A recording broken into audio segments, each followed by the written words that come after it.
Bien, bonjour à tous. Par rapport au questionnement qu'on avait eu sur les réglages d'image la dernière fois, j'ai eu un peu des réponses. Donc, par exemple, si on reprend ce sujet de bac, où on avait cette image et où on demandait d'accentuer le contraste monochrome et le magnétisme des tons neutres. Eh bien, en fait, c'est une option qui est dans les courbes.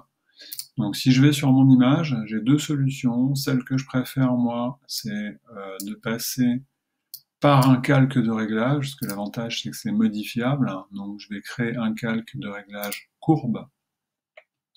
Voilà, une fois que j'ai les propriétés de ce calque qui s'affichent, je vais avoir la possibilité, donc ça on l'a vu, de caler le point blanc, le point noir, avec les minimums gravables. Ça, je pense que j'ai pas besoin de revenir dessus.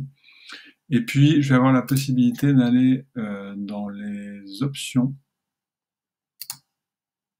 qui s'appellent les options automatiques, et qui pourraient être donc, voilà, d'accentuer le contraste monochrome, par exemple, et de créer un magnétisme des tons neutres. Voilà, c'est ici que ça se passe. Voilà, donc quand on vous demande ça, c'est une option des réglages de courbe.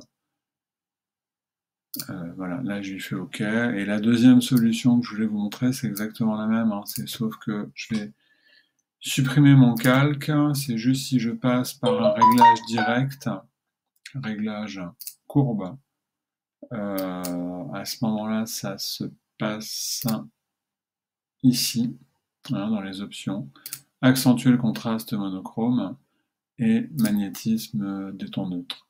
Voilà. OK et OK. Si je fais des pommes Z pour voir un peu ce que ça fait, bah oui, on voit que ça joue sur le contraste de l'image. Hein, on a une image qui est plus contrastée et voilà, c'est assez parlant en fait. Voilà, j'espère que ce sera un peu plus clair pour vous.